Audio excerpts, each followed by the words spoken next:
Hari Om. My humble pranams at the lotus feet of our Puja Gurudev, Swami Chinmayanandaji. I consider it a great honor to welcome all the dignitaries, principals and teachers for today's presentation. Our Gurudev is a visionary who knows the art of catering to all, molding children into young men and women of moral strength who can face the challenges of modern life with a smile and make a difference in the world by their positive contribution, remain the vision and mission of our Puja Gurudev. Gurudev Swami Chinmayananda blessed the Chinmaya Vidyalayas with the motto, "Keep smiling." The Chinmaya education movement is one of the most important contributions of Chinmaya mission to the society envisioned by our Gurudev. This movement incorporates more than 90 Vidyalayas, 8 colleges, 8 vision schools, and an international residential school. Chinmaya Vidyalaya Taylor's Road was the first school instituted in Chennai by our Gurudev in 1968. The foundation stone for Chinmaya Vidyalaya Annanagar was laid by Gurudev in 1989. Chinmaya Vidyalaya Senior Secondary School, Virugampakkam.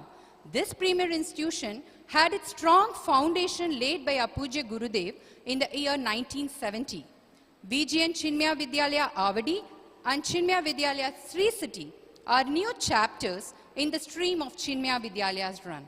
Both these schools were gloriously incepted in 2011 by His Holiness Swami Mitranandaji. Understanding that good education forms the foundation block in the reconstruction of any community, Puja Gurudev Swami Chinmayananda established Harihara Vidyalaya School at Thamaraipakkam in the year 1990 with a vision to cater free education to the underprivileged children of the villages. On this august occasion, we all are immensely delighted to be here and also extremely honored and blessed to show our gratitude and salutations to our Gurudev. It is our culture to remember the supreme power before everything we do or start. So let us invoke the presence and blessings of Lord Almighty.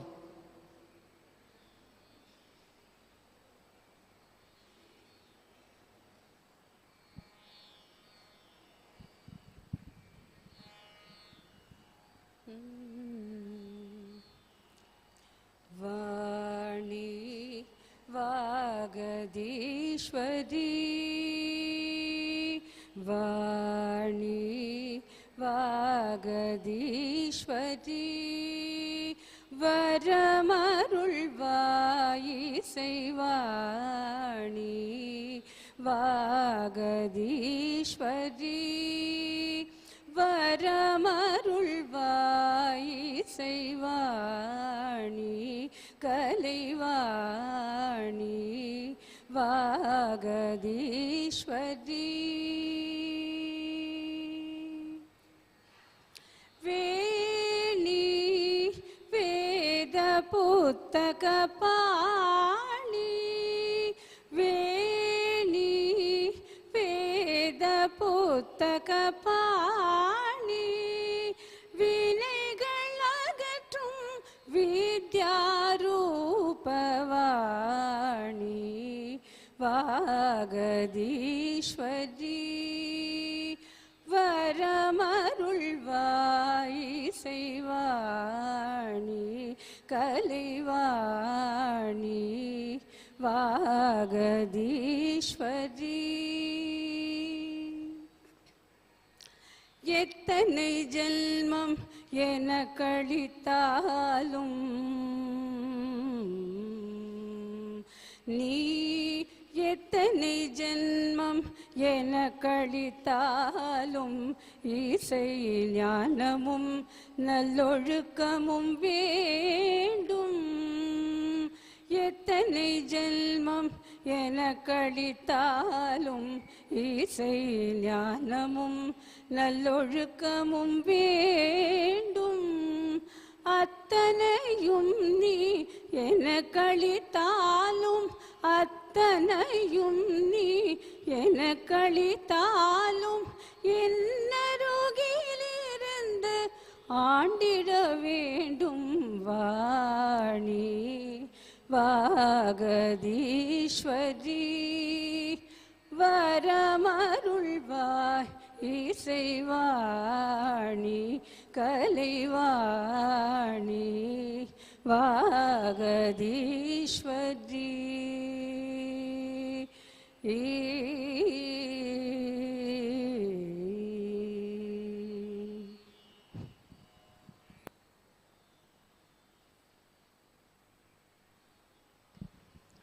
Thank you, Lalita ma'am, for that melodious rendition. Salutations to the Guru, who is the creator, sustainer, and destroyer, who is the limitless one. I call upon our teachers for chanting Guru Paduka stotram.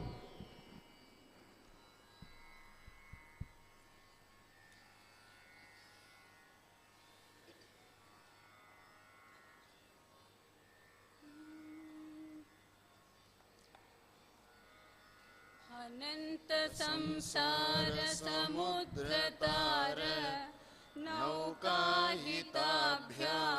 गुरु भक्तिताभ्याम वैराग्य साम्राज्य पूजनाभ्याम नमो नमः श्री गुरु पादुकाभ्याम नमो नमः श्री गुरु पादुकाभ्याम कवित्ववाराशि निशाकराभ्याम दौर्भाग्यदावाम्बुदमालिकाभ्याम दूरीकृतानम्रविपत्तिताभ्याम नमो नमः श्री गुरु पादुकाभ्याम नमो नमः श्री गुरु पादुकाभ्याम नताययो श्रीपतितां समीयुः कदाचिदभ्यासु दरिद्रवर्याः मूकाश्च वाचस्पतितां हिताभ्यां नमो नमः श्री गुरु पादुकाभ्यां नमो नमः श्री गुरु पादुकाभ्यां नालीकनीकाशपदाहृदाभ्यां नानाविमोहादिनिवारिकाभ्यां नमञ्जनाभीष्टतदिप्रदाभ्यां नमो नमः श्री गुरु पादुकाभ्यां नमो नमः श्री गुरु पादुकाभ्यां नृपालिमौली व्रजरत्नकान्ति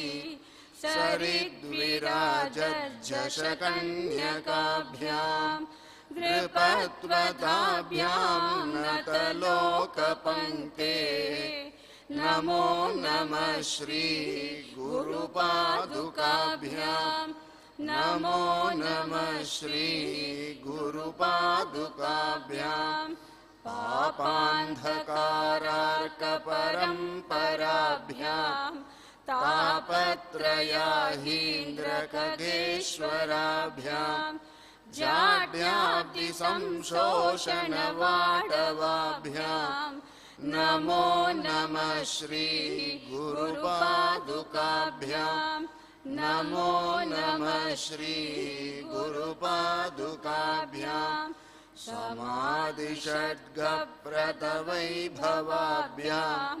समाधिदानव्रतदीक्षिताभ्यां रमागवाङ्घ्रिस्थिरभक्तिताभ्यां नमो नमः श्री गुरु पादुकाभ्यां नमो नमः श्री गुरु पादुकाभ्यां स्वाचापराणामखिलेशदाभ्यां स्वाहा सहायाक्षदुरन्धराभ्यां स्वान्ताच्च भावप्रदपूजनाभ्यां नमो नमः श्री गुरु पादुकाभ्यां नमो नमः श्री गुरु पादुकाभ्यां कामादिसर्पव्रजगारुडाभ्यां विवेक योगवैराग्यनिधिप्रदाभ्याम्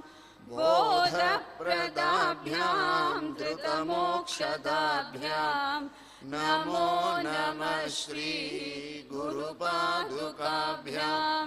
नमो नमः Shri गुरुपादुकाभ्याम्. I request our teachers to lead us in Ashtotra Namavali, which is chanted in order to show obeisance to the feet of our Guru. This will be followed by Aarti. Om Ajaya Namaha, Om Avyayaya Namaha, Om Avinashine Namaha, Om Achintyaya Namaha, Om Aprameyaya Namaha, Om Advitiyaya Namaha, Om Aniketaya Namaha, Om Anushasana Priyaya Namaha, Om Antasakshine Namaha, Om Antaryamine Namaha, Om Anandaya Namaha, Om Atmaswarupaya Namaha, Om Angla Bhasha Viduttamaya Namaha, Om Ishwaraya Namaha, Om Udara Hridayaya Namaha, Om Utsahavardhakaya Namaha, Om Ekasmai Namaha, Om Omkaravidhe Namaha, Om Karunasagaraya Namaha, Om Karmaparayanaaya Namaha, Om Kalatitaya Namaha, Om Kaivalyaswarupaya Namaha, Om Kritatmane Namaha, Om Kritakrityaya Namaha, Om Gita Dhyana Yajna Pracharakaya Namaha, Om Gurave Namaha, Om Gunatitaya Namaha, Om Granthakrite Namaha, Om Chinmayaya Namaha, Om Chinna Samshayaya Namaha, Om Jagadatmane Namaha, Om Jagatsakshine Namaha, Om Janapriyaya Namaha, Om Jitendriyaya Namaha, Om Jiva Brahmaikyavidhe Namaha, Om Jivan Muktaya Namaha, Om Jirna Mandira Uddharakaya Namaha, Om Tapovana Sishyaya Namaha, Om Tapasvine Namaha, Om Tapanashanaya Namaha, Om Tirthaswarupaya Namaha, Om Tejasvine Namaha, Om Dehatitaya Namaha, Om Dvandvatitaya Namaha, Om Dhridanishchayaya Namaha, Om Dharma Samsthapakaya Namaha, Om Dhimate Namaha, Om Dhiraya Namaha, Om Dhairyapradaya Namaha, Om Narayanaya Namaha, Om Nijanandaya Namaha, Om Nirapekshaya Namaha, Om Nisprihaya Namaha, Om Nirupamaya Namaha, Om Nirvikalpaya Namaha, Om Nityaya Namaha, Om Niranjanaya Namaha, Om Paramaya Namaha, Om Parabrahmane Namaha, Om Pavanaya Namaha, Om Pavakaya Namaha, Om Purushottamaya Namaha, Om Prasannatmane Namaha, Om Phalasaktirahitaya Namaha, Om Bahubhaktaya Namaha, Om बन्धमोचकाय नमः। ॐ ब्रह्मनिष्ठाय नमः। ॐ ब्रह्मपराय नमः। ॐ भयनाशनाय नमः। ॐ भारतगौरवाय नमः। ॐ भूम्ने नमः। ॐ महावाक्योपदेशकाय नमः। ॐ महर्षये नमः। ॐ मधुरस्वभावाय नमः। ॐ मनोहराय नमः। ॐ महात्मने नमः। ॐ मेधाविने नमः। ॐ यतात्मने नमः। ॐ यज्ञकृते नमः। ॐ लोकप्रसिद्धाय नमः। ॐ वाग्विने नमः। ॐ विभवे नमः। ॐ विनोदप्रियाय नमः। ॐ विनयशीलाय नमः। ॐ वीतरागाय नमः। ॐ वेदान्तवेद्याय नमः। ॐ शान्ताय नमः। ॐ शान्तिप्रदाय नमः। ॐ शास्त्रोद्धारकाय नमः। ॐ शुद्धसत्त्वाय नमः। ॐ श्रुतिपारगाय नमः। ॐ श्रोत्रियाय नमः। ॐ सन्न्यासिने नमः। ॐ समबुद्धये नमः। ॐ सच्चिदानन्दाय नमः। ॐ सर्वहितचिन्तकाय नमः। ॐ सत्यसङ्कल्पाय नमः। ॐ सन्तुष्टाय नमः।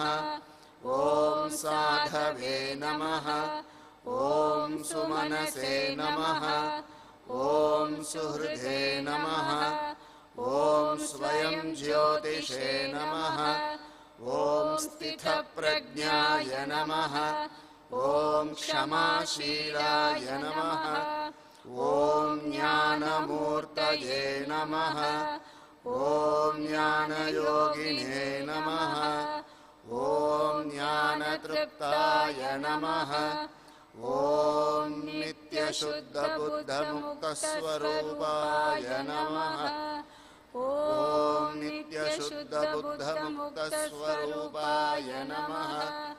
ॐ नित्यशुद्धबुद्धमुक्तस्वरूपाय नमः। ॐ चिन्मयसद्गुरवे नमः। ॐ तत्सत्।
आरती श्री चिन्मय सद्गुरु की दिव्य रूप मूर्ति करुणा की।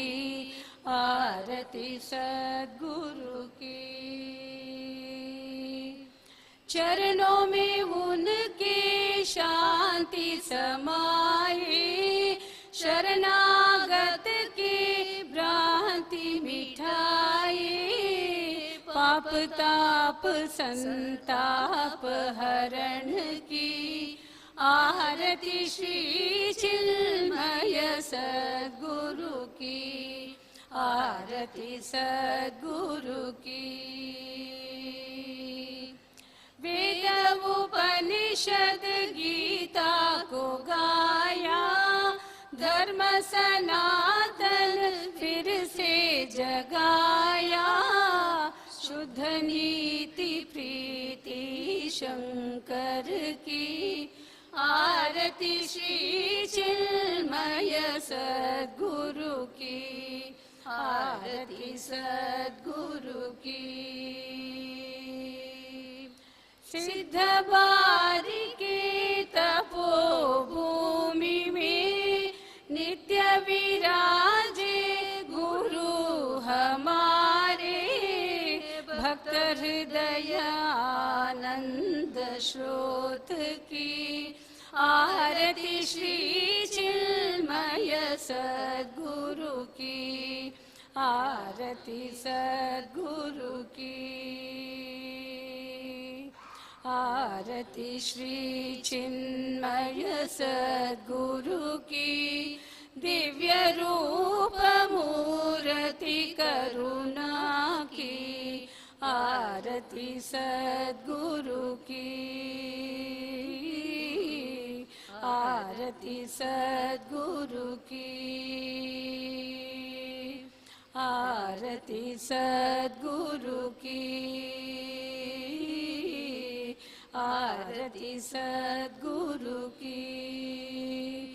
बोलिए सद्गुरुनाथ महाराज की जय।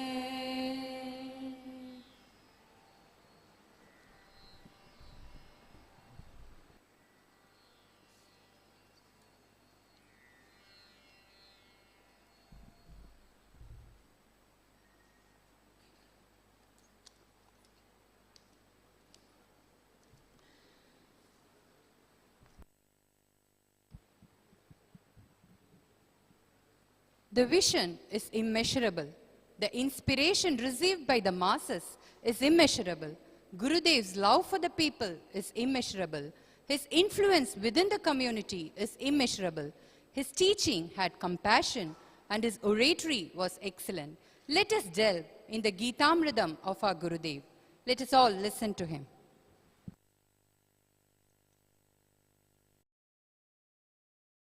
A demon called Madhusudan, Madhu. Madhu means a word meaning, you know, that dangerous word which you should not pronounce in this country. Honey. Now, honey is the end result of cooperative endeavor of endless number of bees all through days and nights and months. The end product is madhu. It's not one individual. Thousands upon thousands of bees coming out of and going in the same beehive, each bee visiting each flower, and then each flower a wee bit of honey in the proboscis. And when the proboscis is full, the bee comes up and stores the honey, and the honeycomb is full.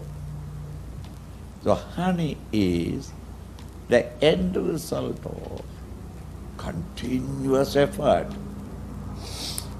From the honeycomb of your mind and intellect, millions of bees are constantly going out, visiting every flower, the sense objects, and in their contact they gain a wee bit of honey, karma, bhala, whether negative or positive vasana.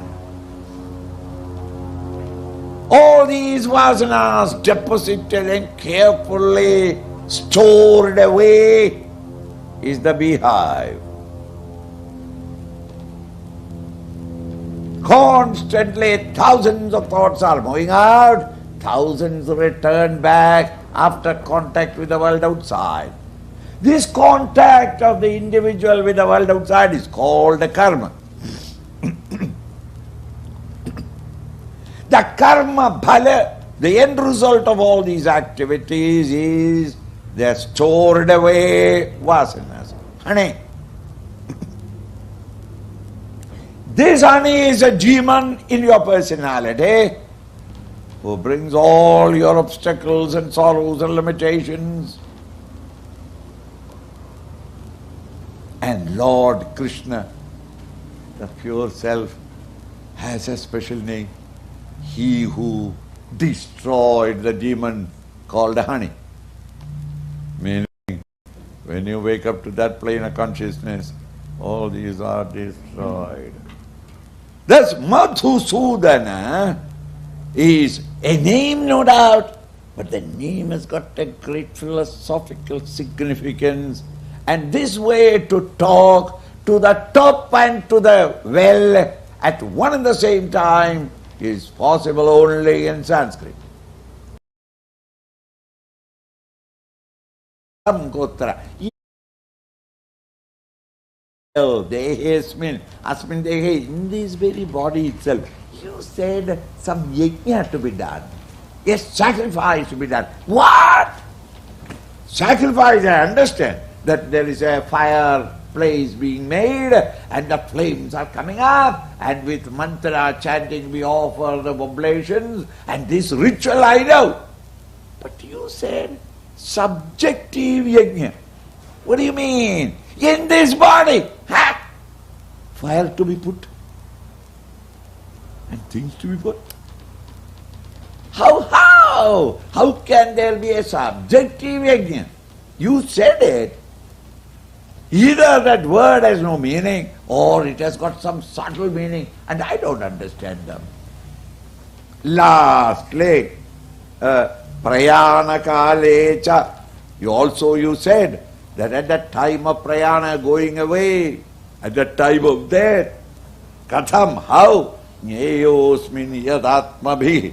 One who has lived a life of self-control can come to know this great truth. You said, what do you mean at the time of death?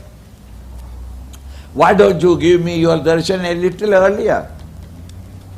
While you are dying, you shall experience. What do you mean by dying experience?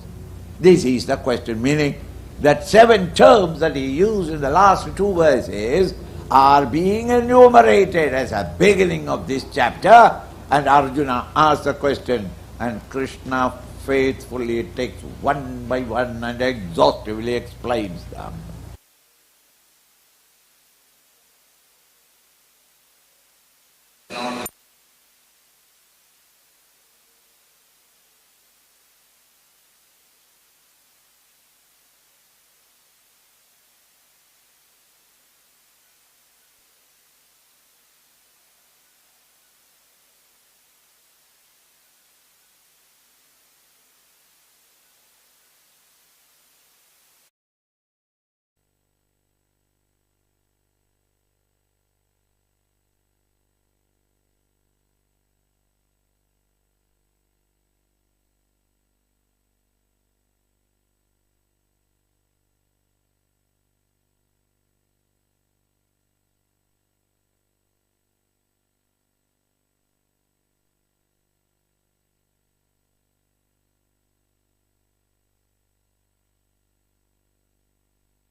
Hari Om.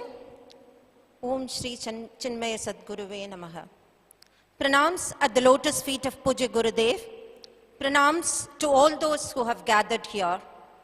On behalf of all the principals of Chinmaya Vidyalayas, I welcome you all to the deliberation on the 8th chapter of Srimad Bhagavad Gita.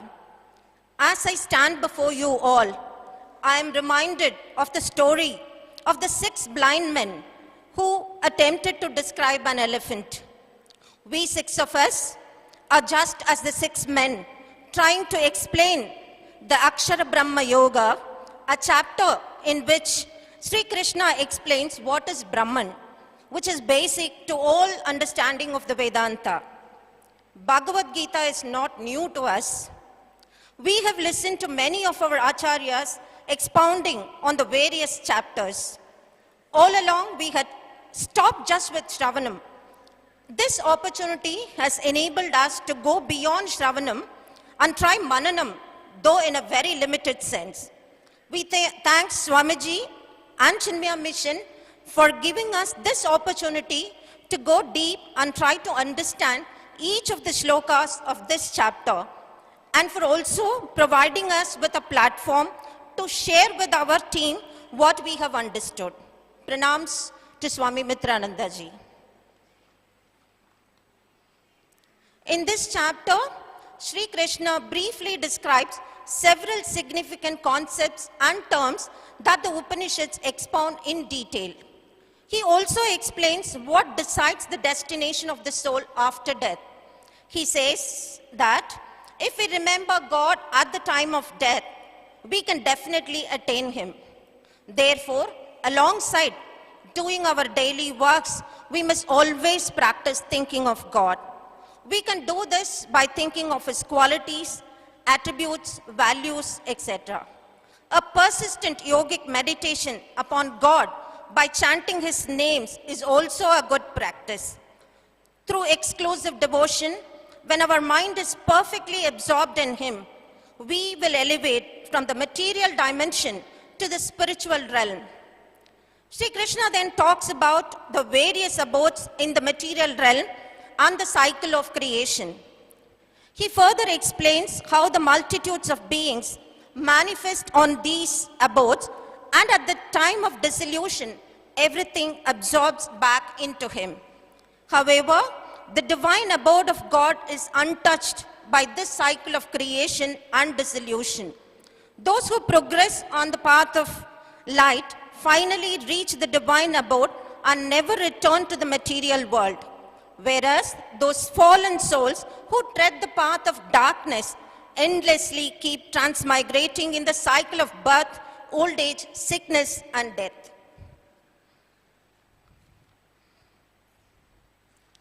Pujya Gurudev says in his commentary on this chapter, a mere explanation of the terminologies of Vedanta cannot encourage a man of action like Arjuna.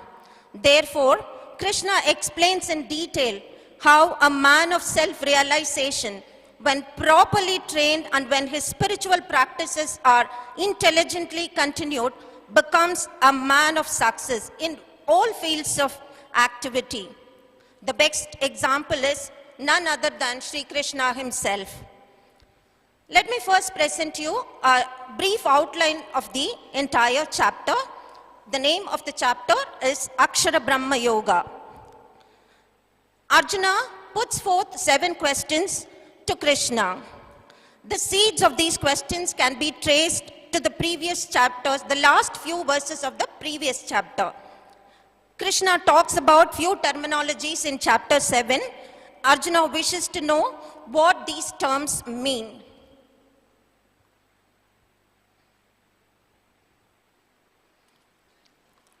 Sri Krishna also explains that by constantly remembering Him, one can attain Him and go back to Godhead. Bhagavan explains how through pure devotional service one can reach Him. Comparing the spiritual and material world, he urges us to aspire for the spiritual world, which promises no return to this world of birth and death. Having said that, attaining the Supreme should be the goal. He understands the bewilderment of the living entity and the question, what happens to the one who does not attain Him after death? He then enumerates the path to attaining freedom from the cycle through the knowledge of Him. Let's now go into the first shloka. In the first shloka, there are 5 questions that Arjuna puts forth to Sri Krishna. What are those questions? He asks, what is Brahman? What is Adhyatma? what is karma? Here it means action. And what is declared as adibhuta and what is called adidaivam. In the next sloka, in sloka number 2, Arjuna continues with his questions. We have question number 5, 6 and 7 here. Who and how is Adi Yajna here in this body? How at the time of death are you knowable by the self-control? The third verse begins with Sri Bhagavan Uvacha. Bhagavan Sri Krishna begins answering the questions of Arjuna. And the first question, Kim Tat Brahman? What is Brahman? Here, Sri Krishna uses 2 adjectives to describe Brahman. Brahman is a very, very deep term. Even 1 hour or 1 day is not enough to completely explain the nature of Brahman. But Krishna makes it very simple for us. He uses only 2 adjectives. He says here, Brahman is Aksharam and Paramam. Brahman is the one which is well known in the Upanishads as Akshara, that which is indestructible and supreme. It is also Paramam, meaning that is the supreme, the one above and beyond which there is nothing else. The supreme, that is Brahman. The second question is, Kim Adhyatmam? What is Adhyatma? The principle that graces all bodies as the self is Adhyatma. The essential nature of Brahman is also called self-knowledge. The conscious principle which is present in each individual body is Adhyatma. Though the self is formless and subtle, its glory, power, and grace are felt and lived by each physical structure. Adhyatma is both the highest self and the whole universe. Question number 3 is Kim Karma? What is karma? The creative power of the supreme reality is karma. It is the ability to create, it is the ability to perform. From the Vedantic standpoint, the creative force that causes beings to spring forth into manifestation and existence is called work. Gurudev very beautifully describes, that's what we saw in the talk which was presented where he was talking about work. He continues to describe karma as by the expenditure of your energy, when you create something useful to the society, that becomes work. All other work is mere sweat and toil. The fourth question is, what is Adibhutam? All that is perishable is Adibhutam. All matter, including us, including this body, everything is composed of the 5 elements, the Panchamahabhutas. They are air, water, fire, sky, and earth. These 5 elements, with their changing nature, is also the manifestation of the Supreme.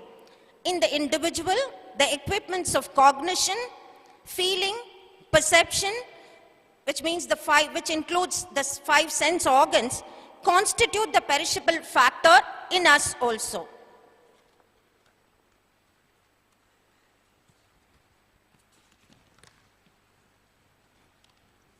Question number 5 is, what is said to be Adidaivam? Adidaivam is the indweller, the presiding deities of the sense organs, of the mind, and of the intellect, are all called Devatas. They are nothing other than the faculties of vision, audition, the power of smell, etc. The conception of the universal form of the Supreme Lord, which includes all the demigods and their different planets, is called Adidaiva. Who is Adi Yajna? Krishna declares that I am the Adi Yajna. He dwells in the hearts of all living beings of the universe. He is the one who bestows rewards for all our actions and is the presiding divinity for all the yajna, all the sacrifices. Thus, he is also called as Adi Yajna, or the Lord of all sacrifices.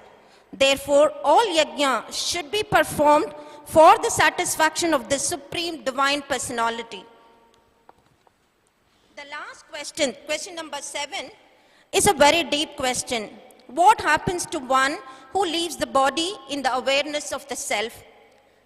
Having given very crisp answers to the first 6 questions of Arjuna, Sri Krishna goes on to dwell deep into the 7th question, which covers the rest of this chapter.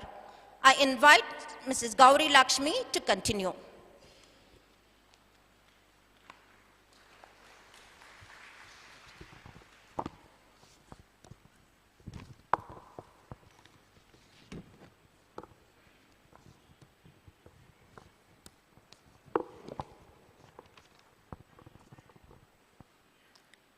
Hari Om, Sri Chinmaya Sadguruve Namaha.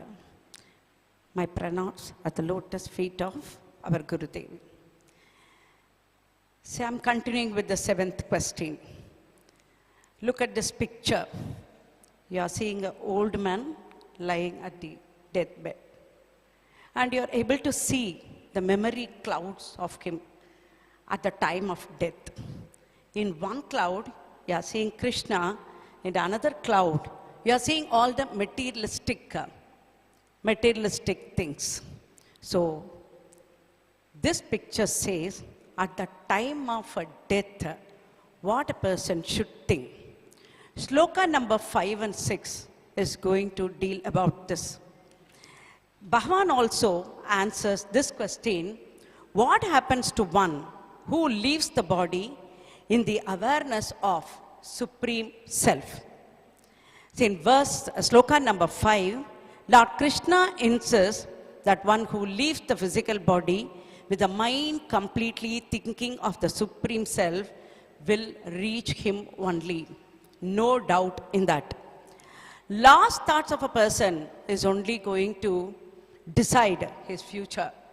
A person who lived all his life in his egocentric vanities, identifying himself with the physical body and all the time catering to the needs of the body and holding sensuous vasanas will definitely take a lower form in the evolutionary cycle after death.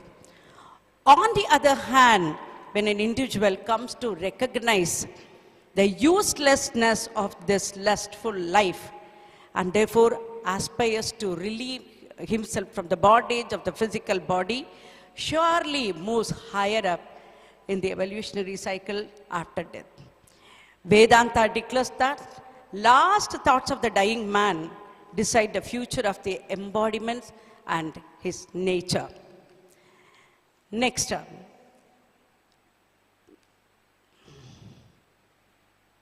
next picture. So you can see the old people are carried and they are going for darshan of God. Whenever I'm seeing this picture, so I remember us saying in Tamil, Sagara Nerathla Shankara Shankara.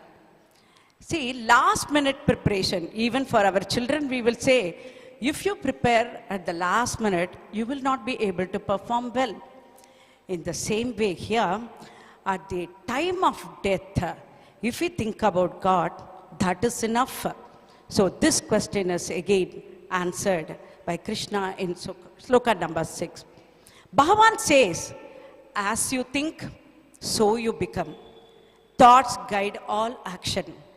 Thoughts in an individual is completely governed by the channel of thinking which he himself is developing with his conscious, willful thoughts and actions in the past. Whatever one remembers when departing from the body, that alone is reached by him because of his constant contemplation. At the time of death, he is thinking about Bhagavan, definitely he will reach Bhagavan. If he is attaching himself for all the materialistic things, maybe in the next birth, he will be enjoying all these things and forgetting the Lord.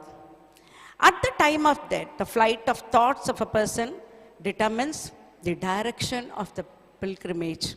It may be rebirth or no birth of the person.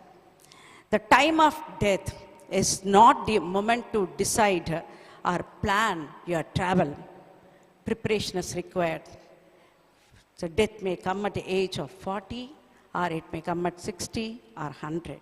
So we cannot think, so I will die only at 80, I will start everything at the age of 80. That is not the right attitude. We need to start everything at the right time. How to remember God at the time of death? Then Krishna in the sloka number 7 says, he is giving a simple instruction how to improvise the standard of life. All of us know the difference between standard of living and standard of life.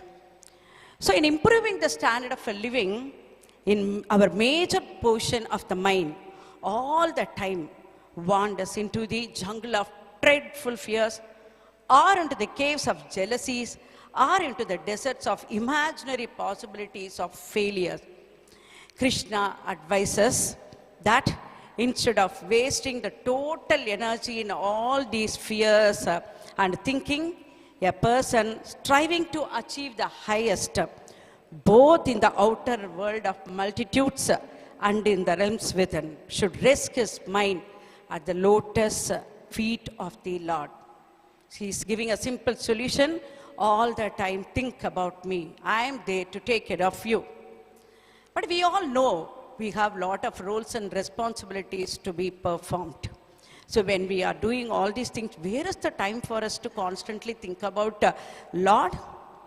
Our Gurudev says, a person who is acting as a king on a stage should always remember that he has a family at home. After finishing the drama, and he continues to act like a king at home also, nobody will like it. He has to move to the lunatic asylum for the safety of the society. What Gurudev says is continuous cognition of the divine nature. With the continuous cognition of the divine nature, we can perform actions without any hindrance, and we can add glow to our achievements, and we can soften our reactions to the disappointment in the journey of the life. For that, self-awareness is very much needed. 3 categories of self-awareness are there. What am I feeling? What am I thinking? What am I doing? A person with self-awareness will perform all his actions selflessly. His thoughts are flavored with love, and feelings are matured in kindness. Then Bhagavan continues in sloka number 8. The term death mentioned here does not mean only the physical death of a person. It is the death of the ego also. So how to achieve it? Meditation is the only solution. One who is practicing the method of living in the world as a sojourner, not a native of it, trains his mind to think constantly about the Supreme Self, and he learns the art of integrating mind and intellect. So with the integrated mind and intellect, if the meditation is happening, definitely whatever we are planning to achieve, definitely we will achieve it. Then Bhagavan continues that. So we are meditating. So what are the qualities of the Supreme Self? On him we are all meditating. He starts saying 8 qualities of Supreme Self. Omniscient, he knows everything. Ancient, he is the eternal truth, which was there before all creation, which remains the same all through the ages of existence, and which will remain same even after the projection of plurality have ended. Overruler, he is the overruler. He is the principle of awareness, presiding over the multiple faculties of perception, feeling, and comprehension in us, and helping us to harmonize our mind and physical, mental, and intellectual experiences into meaningful existence. Next, he is minuter than the atom. That is subtler than the atom. The subtler is a thing greater. If a subtler is a thing, greater is its pervasiveness. We all know that water is existing in 3 states. That's solid state, liquid state, and as well as gaseous state. So we all know that the gaseous state of the water is only spreading everywhere, pervasive. Supreme Self pervades all, nothing pervades it. He is the nourisher of all. He supports, that sustains everything. Inconceivable form, infinite, cannot be comprehended by the finite instruments of perception, feeling, and understanding. It can be apprehended when these equipments are transcended. We have to go beyond this range to understand this infinite form. He is luminous like the sun, and he is beyond the darkness of ignorance. Thiruvalluvar in a Thirukkural said, Kolil Puriyin Gunamilave, Yen Gunathan Thalai Vananga Thalai. The head that worships not the feet of him who is possessed of 8 attributes is as useless as a sense without the power of sensation. Let us all surrender ourselves to the Lord and we will evolve. Thank you and Hari Om. I invite Mrs. Lata Ganesan to continue.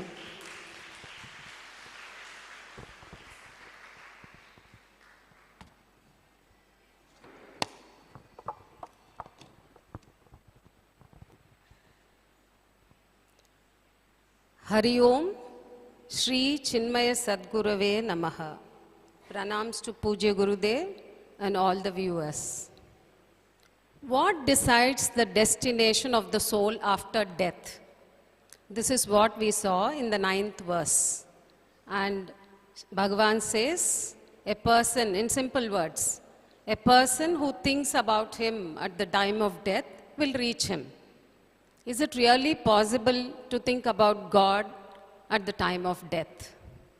For this, Sri Krishna answers and gives us the techniques or upasanas needed to think about the God at the time of death. This we will see in verse number 10.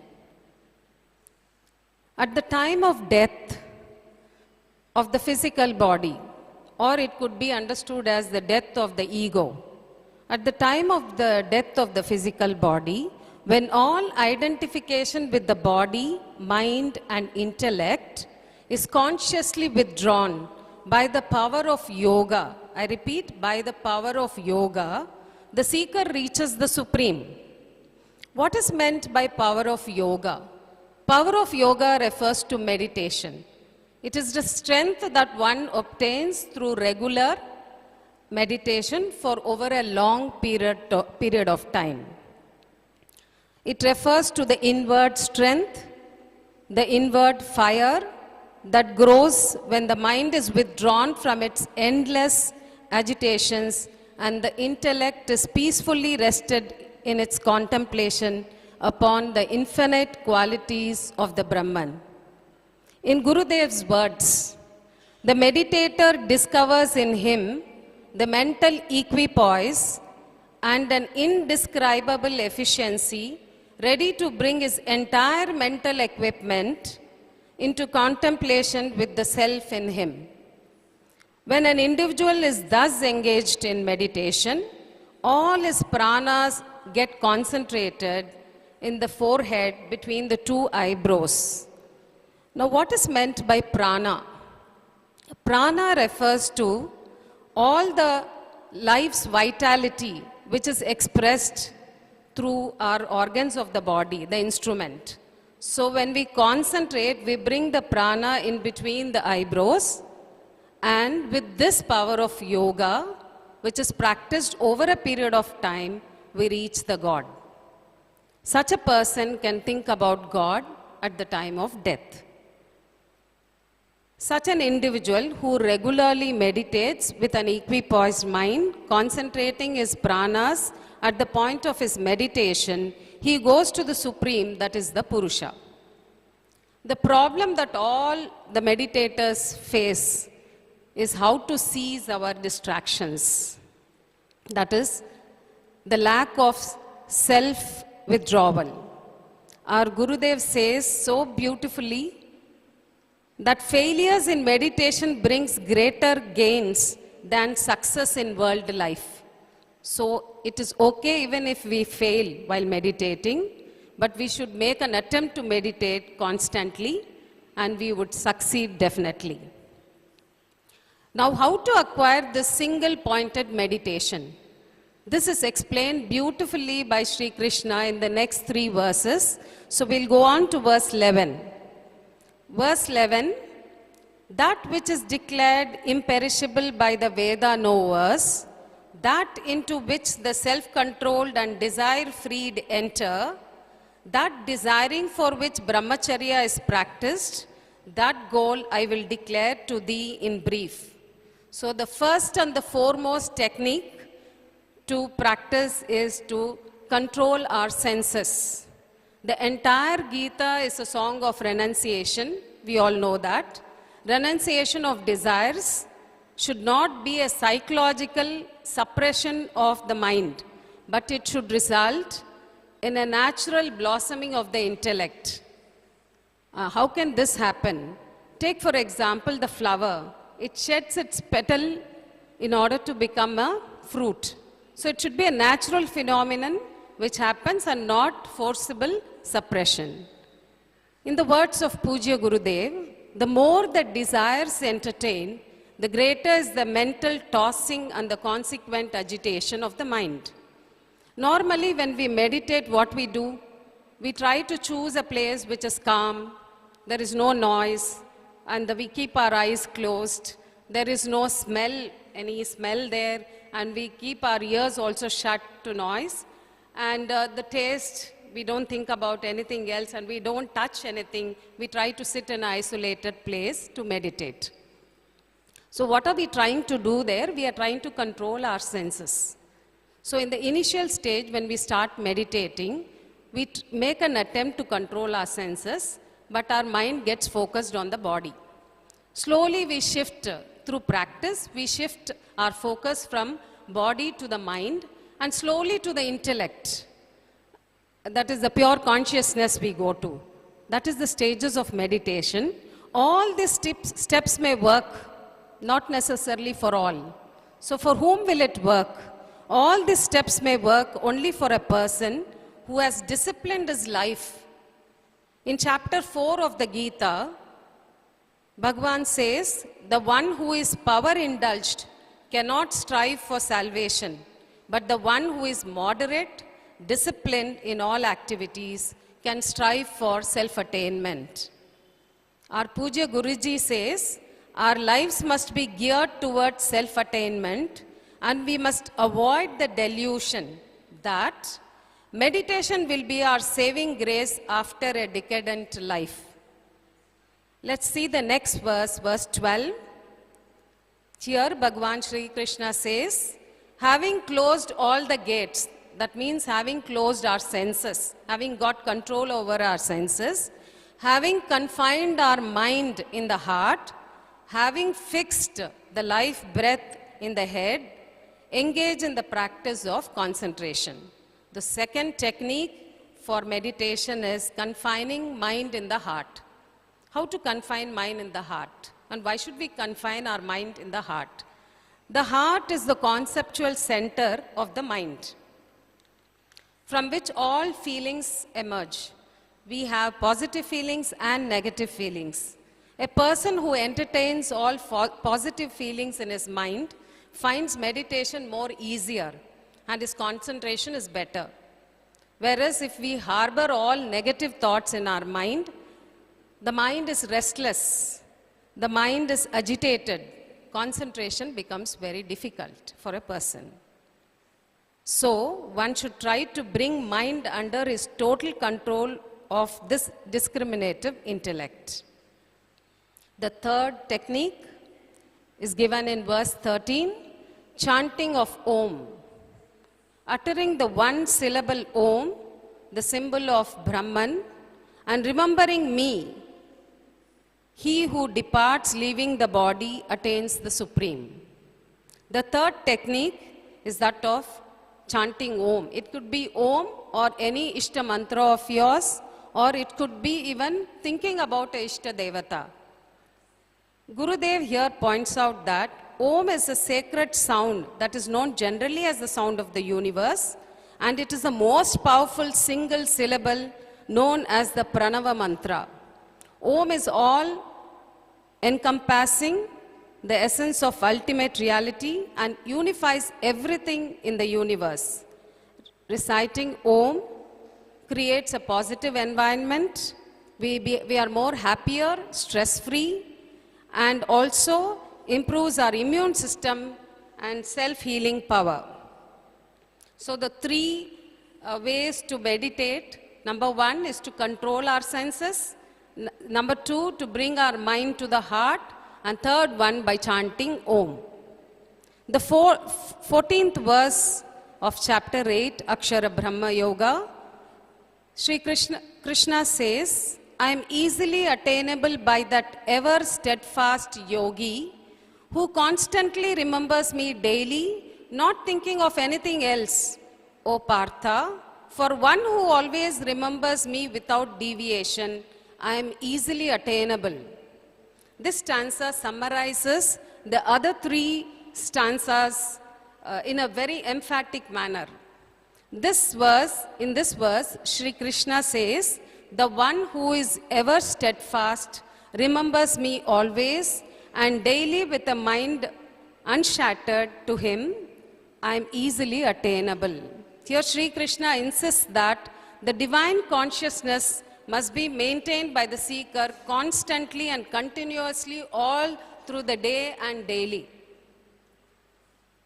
In the words of Gurudev, prayer is not any insecticide which could be sprayed now and then, nor should the divine altar be considered as a bathroom where one enters dirty and comes out clean. A steadfast yogi who constantly remembers the Supreme will definitely reach the Supreme. Why should one struggle so hard to remember the Supreme at the time of death? This question will be answered by Mrs. Usha, the principal of CV Kilpauk. Thank you. Hari Om.